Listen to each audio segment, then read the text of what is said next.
इधर श्री पूज्य रघुनाथ दास गोस्वामी जी, समय बड़ा बलवान होता है, निकलने का अवसर ही नहीं मिलता था।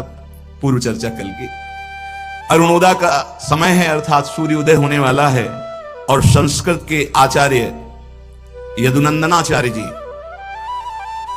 वहां आए, थोड़ी देर संस्कृत पढ़ाई, और जब जाने लगे तो कहा गुरुजी थोड़ी देर चलें क्या आपके साथ? तो ऐसे हाथ रखा, बोले चलो भाई। तो पूरी रात्रि पहरेदार जगे थे, तो वह ऊँघा रहे थे। सुबह धीरे धीरे हाथ रख करके आचार्य के साथ जब आगे बढ़े, फाटक से बाहर हो गए, रघुनाथ दास जी ने किसी को ये संकेत भी नहीं होने दिया कि वो गुरु जी के साथ जा रहे हैं, और जो पहरेदार थे वो कुछ सोए हुए थे। धीरे धीरे जब आगे बढ़े तो कहा गुरु जी काफी दूर निकल आए हैं, वापस जाएं क्या? और ये उन्होंने देखा बातचीत में तो बहुत आगे निकल, तुम वापस हो? बोले यही पूछ रहा था, क्योंकि वहां से उनको गांव के बाहर निकलना था। गुरुजी उधर गए, आप बस भाग पड़े जगन्नाथपुरी की तरफ। जो शरीर पर वस्त्र था, एक वस्त्र, पास में एक भी पैसे नहीं। गुरुजी को छोड़ने जा रहे थे तो चरणों में पादुका नहीं, बस हा चैतन्य हा कृष्ण ऐसे बोले, भाग पड़े जैसे कोई जेल से मुक्त हुआ। सोचो, जिसके लिए बड़े बड़े विरक्त डरते रहते हैं, कंचन कामिनी कीर्ति तीनों उनके घर में विराजमान है। नवीन पत्नी है, खूब वैभव है, बड़ी कीर्ति है, राज परिवार है, एक तरह से सब छोड़कर भागे भगवान के लिए। इसे कहते हैं वैराग्य। अब वो मार्ग में इसलिए नहीं चल सकते कि पकड़े जाएंगे, इसलिए जंगल की तरफ, तो कांटे लग रहे हैं, कंकड़ चुभ रहे हैं, झाड़ियों से उनके शरीर में, हाँ, पर वो इसकी कोई परवाह, प्रेमी इसकी परवाह नहीं करते।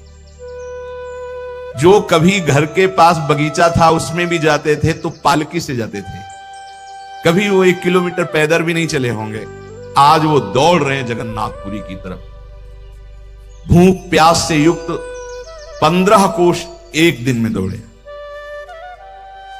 15 कोश, 15 से 45 किलोमीटर एक दिन, भूखे प्यासे, जो कभी 1 किलोमीटर पैदल नहीं चले थे। शाम के एक गांव के किनारे भूख प्यास से पड़ रहे तो एक ग्वाले ने देखा, गौ चराने वाले, वो थोड़ा दूध ला कर दिया कि बेटा इसको पी लो। उसको पी लिया कि श्री कृष्ण ने ही ये व्यवस्था की है। पहली भिक्षा दूध की मिली, भगवत कृपा से अपने को पहली भिक्षा दही की मिली थी। पहले दिन ग्वाले ने दूध पिलाया रघुनाथ दास गोस्वामी जी को।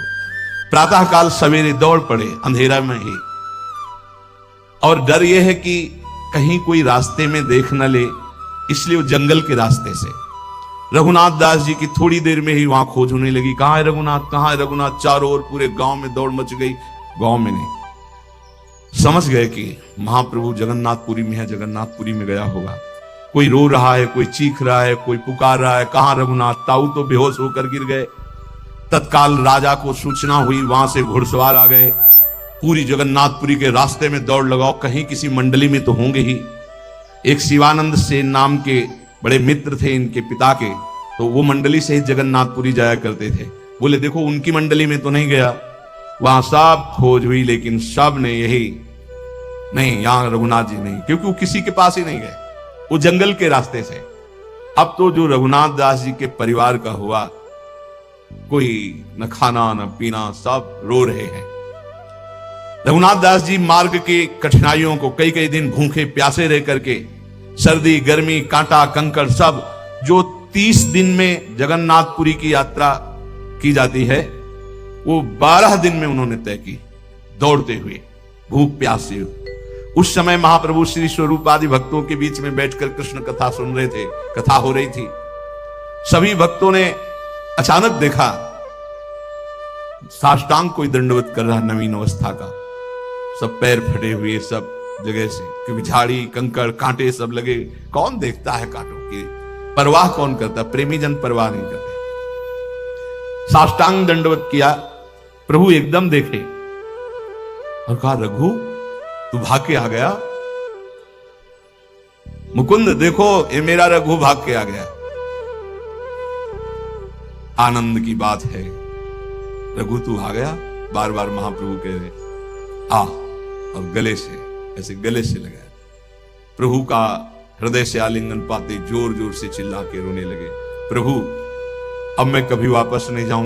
प्रभु का ऐसा प्यार दुलार पा करके मानो थकान सब खत्म हो गई। बहुत देर तक प्रभु आलिंगन किए हुए रघुनाथ दास जी को हृदय से लगाए। प्रभु ने स्वरूप दामोदर से कहा, स्वरूप देखते हो ना, ये कितना बावरा है, कितना इसके पैर में कंकड़ कांटे लगे हुए, इसको कोई परवाह नहीं, इसका एक कदम भी पैदल चलने का अभ्यास नहीं, ये पालकी में चलता रहा है। क्या दशा हो गई ऐसे महाप्रभु। इसके पिता और ताऊ की क्या दशा होगी, जो इसे अपना प्राण मानते हैं, परिवार के जनों की क्या दशा होगी। देखो स्वरूप दामोदर, बड़े बड़े देवता भी जिस सुख के लिए तरसते हैं, ऐसी संपत्ति और सुख रघुनाथ जी के घर में है। क्यों? वैष्णव सेवा होती है, संत समागम होता है, खूब नाम कीर्तन होता है, और बड़ा वैभव है, तो देवताओं के लिए तो दुर्लभ है ये। लेकिन देखो हमारे कृष्ण कृपा का फल, रघु उन सबको ठुकरा करके छोड़ करके भाग आया। धीरे धीरे रघुनाथ दास जी ने कहा, प्रभु मैं भाग नहीं आया, मुझे भगाया गया है, आपकी कृपा ने मुझे उस अंधकार में कूप से बाहर निकाला है, मेरे लिए ये कार्य बहुत कठिन था, ये तो केवल आपकी कृपा से हुआ। महाप्रभु ने स्वरूप गोस्वामी से कहा, आज से मैं इस अपने रघु को तुम्हारे हाथ सौंपता हूं, इसकी व्यवस्था देखिए, आज से तुम ही इसके माता पिता भाई बंधु गुरु सखा सब हो, है मेरा पर संभालो तुम। कितना बड़ा सौभाग्य जब कोई महापुरुष कह दे कि मेरा है।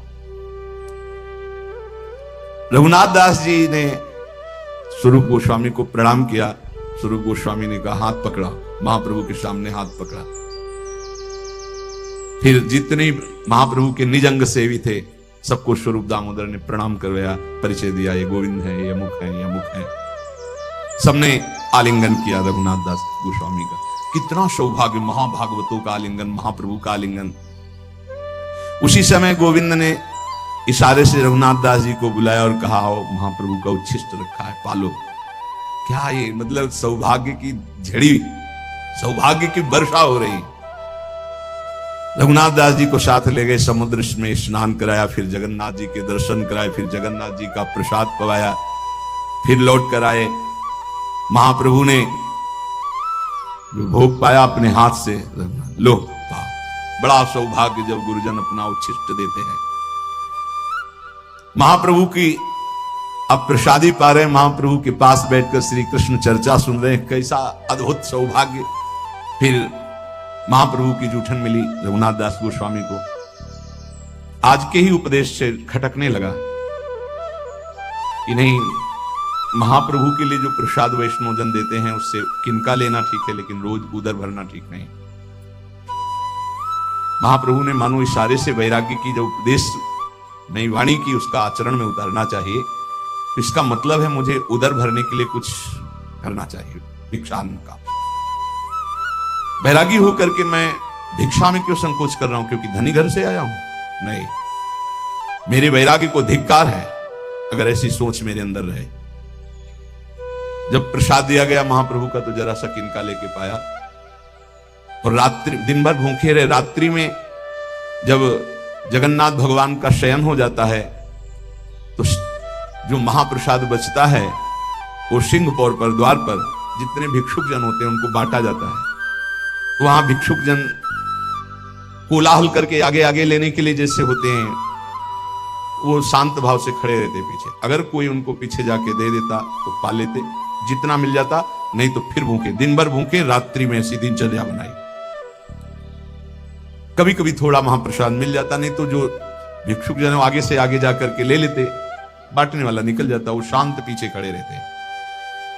अगर कोई पैसा देने की चेष्टा करता तो पैसा नहीं, प्रसाद ले लेते।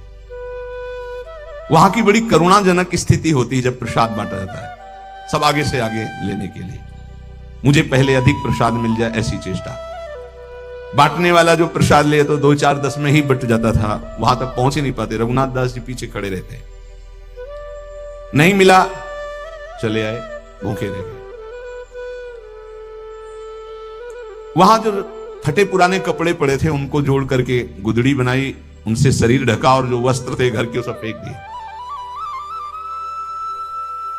कई कई दिन भूखे रहते, क्योंकि पीछे खड़े रहते, गुदड़ी उड़े जो उनको दे देता वो ले लेते, अन्यथा नहीं वहां तक पहुंचा तो भूखे रह गए। महाप्रभु ने रघुनाथ दास जी को देखा कि कई दिन प्रसाद नहीं पा रहे, तो पूछा, गोविंद ये रघु प्रसाद कहां से पाता है? गोविंद ने कहा, प्रभु वो सिंह द्वार के भिक्षुकों के साथ खड़े होकर जो प्रसाद मिल जाता है उसी से उधर भरते हैं। प्रभु बहुत संतुष्ट हुए, उनका मुझे हार्दिक प्रसन्नता हुई। गोविंद सचमुच ये रघु बहुत बड़ा रत्न है, वैरागी। वैरागी तो वही है जो अपनी मान प्रतिष्ठा इंद्रिय स्वाद का त्याग करके साधना में तत्पर रहता है। त्यागी होकर, वैरागी होकर परमुखापेक्षी नहीं होना चाहिए। रघुनाथ दास जी ने विनम्र भाव से स्वरूप गोस्वामी से कहा कि आपको महाप्रभु ने दिया है, महाप्रभु ने मेरा घर बार छुड़ाया है, यहां बुलाया है, तो मेरी जानने की अभिलाषा है कि मेरी दिनचर्या क्या होनी चाहिए, मेरे जीवन का लक्ष्य क्या होना चाहिए, मैं जानना चाहता हूं। मैं हिम्मत नहीं कि मैं महाप्रभु से प्रश्न कर सकूं, पर हमारी प्रार्थना कर दीजिए। जब महाप्रभु के सामने जाते तो कभी आंख उठा के महाप्रभु को नहीं देखते, ऐसा होता है। कुछ कहलाना होता तो स्वरूप गोस्वामी से कहलाते, और महाप्रभु भी सीधे बात नहीं करते थे रघुनाथ दास जी से। कुछ कहना होता तो कहते थे कि स्वरूप सामने ही खड़े, अपने रघुनाथ से ऐसा कह दो। वो स्वरूप गोस्वामी से कहते कि महाप्रभु से ऐसा, और सामने आंख नहीं मिलाते थे। सम्मुख वार्ता ये प्रेम का स्वरूप होता है, इसमें स्वाभाविक ऐसा होता है। एक दिन महाप्रभु स्वरूप गोस्वामी के साथ वार्ता कर रहे थे, उसी समय स्वरूप गोस्वामी ने कहा, प्रभु ये जो रघु चुपचाप बैठा है बड़ा संकोची, पर कुछ जानना चाहता है। प्रभु ने हंसते हुए कहा, तुम्हारा रघु का संकोच जो है वो हमको भी संकोची बना देता है कि मैं इससे बात नहीं कर पाता। पता नहीं हमसे संकोच इतना क्यों करता है, तुम सब तो बातें करते हो, तुम ही बताओ ये हमसे बोलता क्यों नहीं है। बस अपने दोनों कपोले से सटाकर नीचे दृष्टि करके बैठ जाएगा। क्या सुनना चाहता है, क्या जानना चाहता है? कहा, प्रभु ये साधन संबंध में कुछ जिज्ञासा रखते हैं, पर संकोच के कारण ये आपसे कहते नहीं। प्रभु ये बड़ा पुरुषार्थी बालक है, ये जानना चाहता है कि वैष्णव का क्या धर्म है, कैसी दिनचर्या होनी चाहिए। प्रभु ने पुचकारते हुए कहा, तुम क्यों नहीं पूछते हो रघु? रघुनाथ दास जी सर नीचा करके अश्रु प्रवाह करते कहते, प्रभु हमारी हिम्मत नहीं। तब स्वरूप गोस्वामी से कहा, अच्छा तुम ही बताओ ये क्या पूछना चाहता है। स्वरूप गोस्वामी ने कहा, प्रभु सही शब्दों में बोले। तो इन्होंने पूछा है कि महाप्रभु ने मेरा घर बार सब छुड़वाया है, तो मेरा कर्तव्य क्या है, मुझे क्या करना चाहिए, प्रभु को आज्ञा करनी चाहिए। प्रभु हंसने लगे, बोले इसको अभी तक लक्ष्य नहीं पता, हमने तो तुम्हारे हाथ में हाथ दे दिया, अर्थात तुम ही गुरु हो, तुम्हें बताना चाहिए इसको लक्ष्य। साधन तत्व तो तुम भी जानते हो कि बहुत समय से संग करते हो, कौन सी ऐसी बात जो है जो हमने तुम्हें बताई नहीं। स्वरूप गोस्वामी से कहा, चुप हो गए। अच्छा जब तुम्हारी इच्छा ही है कि मैं ही उपदेश करूं तो सुनो, सब शास्त्रों का सार तुम्हें बता रहा हूं कि हर समय नाम जप होना चाहिए। पकड़ते रहो, बहुत सुंदर सुंदर शिक्षाएं महाप्रभु ने दी।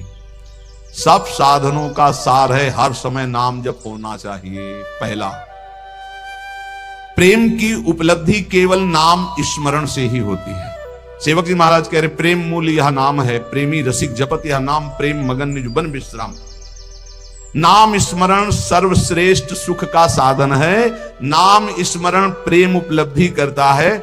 बस समझना यह कि नाम स्मरण कैसे बनके। पहली बात साधु संग करना है।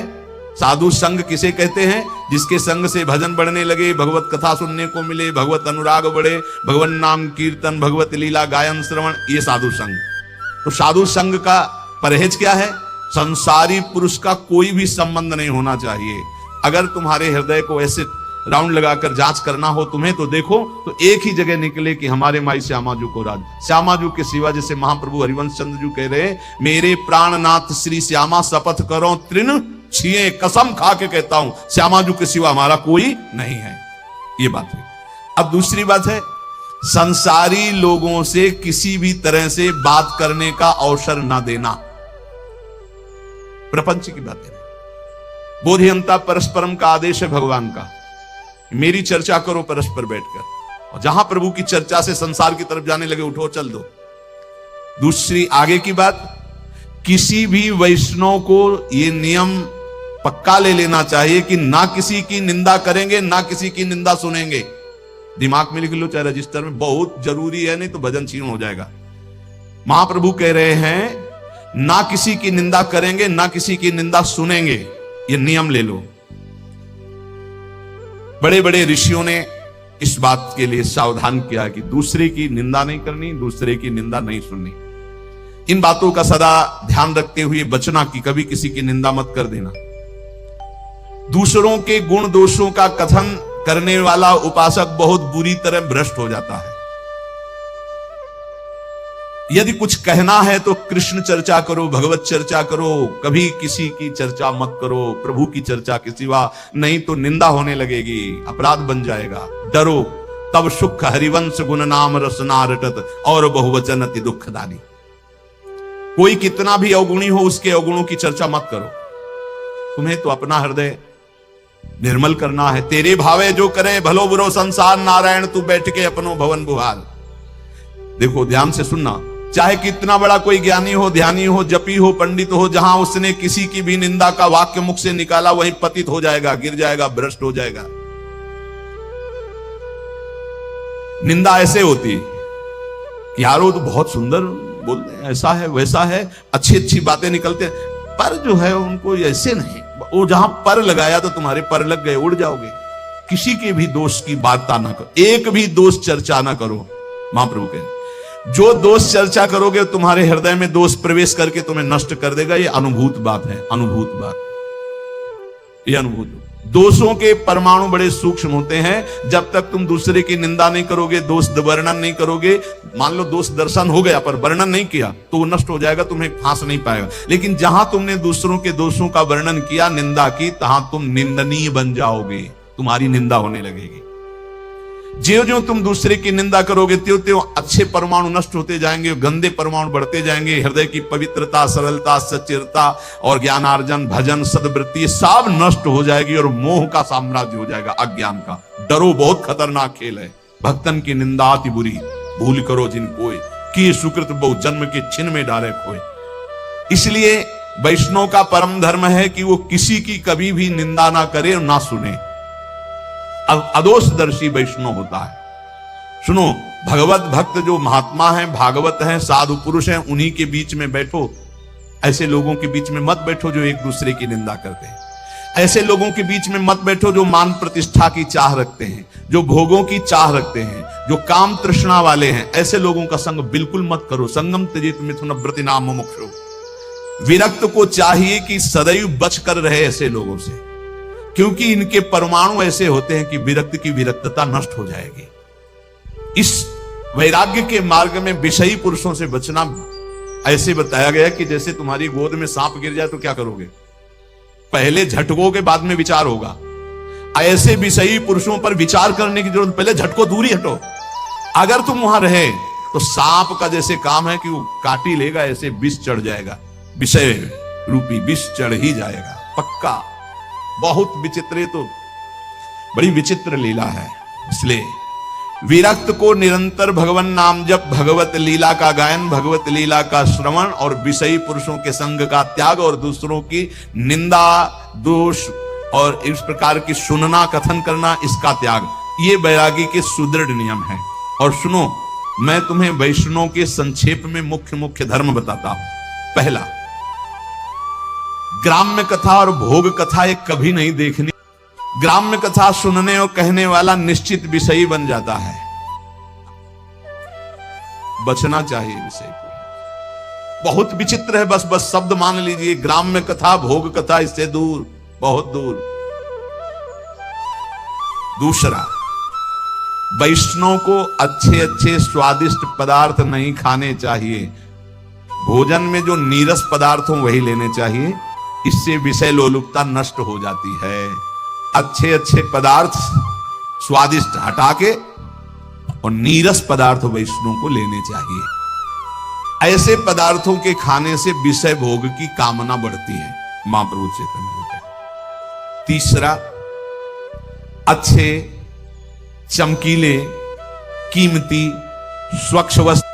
चौथा, कोई भी तुम्हारा सम्मान करे तो तुम उसे स्वीकार मत करो। दो प्रकार से, एक तो पंचांगों प्रणाम कर रहे हैं आप करो, अगर ऐसा नहीं है तो आप तत्काल विचार करो कि ये गुरु और इष्ट के लिए प्रणाम हो रहा है, क्योंकि तिलक गुरु प्रदत्त, वेश गुरु प्रदत्त, जीवन गुरुदेव का, ये गुरुदेव और इष्ट का प्रणाम हो रहा है। स्वयं कभी स्वीकार नहीं करना चाहिए, क्योंकि मान सम्मान स्वीकार करने से अभिमान आता है, अभिमान से सारे साधन भागवती ढक जाते हैं, नष्ट हो जाते हैं। जहां अभिमान आया तो फिर विकार परेशान कर देते हैं। जैसे नारद जी को थोड़ा आ गया कि मैं काम विजयी हूं, तो फिर आगे की चरित्र सुना ही है। पांचवा, अपने को तो सम्मान नहीं लेना, लेकिन दूसरे का सम्मान जरूर करना है। दूसरे को इतना सम्मान दो मानो भगवान हमारे पधारे हैं, ऐसा भाव। छठवां, खाते समय, स्नान करते समय और क्रियाओं के समय नाम छूट जाता है। कुछ ऐसे समय हैं जिनमें भजन में विघ्न पड़ता है, तो उन अवस्थाओं में सावधान रह करके नाम को पकड़े के छूट ना जाए। जैसे भोजन पा रहे हैं, स्नान कर रहे हैं, कोई क्रिया कर रहे हैं, किसी व्यक्ति से मिल रहे हैं, इनमें भजन छूटता है। सावधान होकर वैष्णव को भजन पकड़ना चाहिए कि खाते पीते, चलते फिरते, मिलते, व्यवहार करते भी नाम जप ना छूटे। नाम जप से बहुत जल्दी श्री कृष्ण प्रेम प्राप्त होता है। सातवां, हर वैष्णव को प्रगट में ठाकुर जी विराजमान करने चाहिए। महाप्रभु रघुनाथ दास जी को लक्ष्य करके साधन साध्य का उपदेश कर रहे हैं। 8 बजे रात्रि तक खूब नाम कीर्तन होता रहा।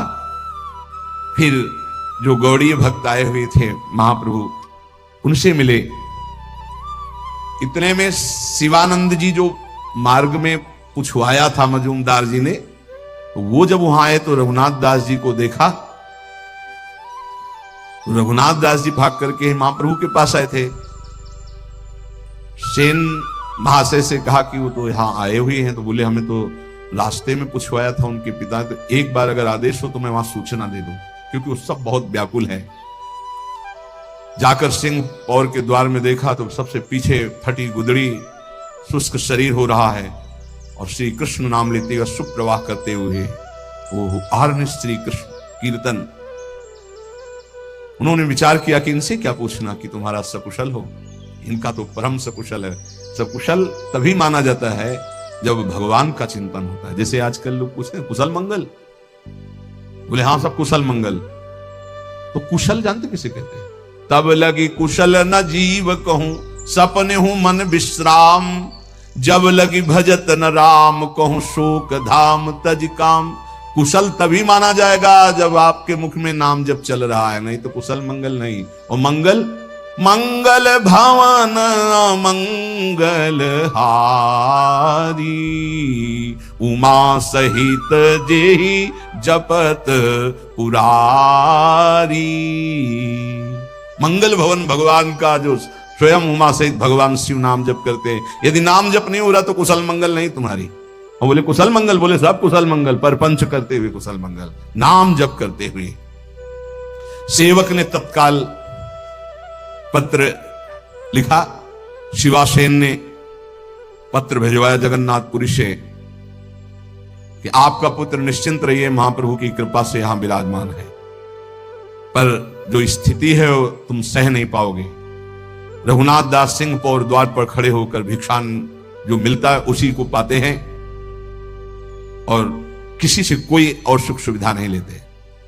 जब उनके माता पिता के पास पत्र पहुंचा तो हाय हाय मच गया कि अरबों खरबों की संपत्ति और बेटा भीख मांग रहा है सिंह पौर द्वार पे।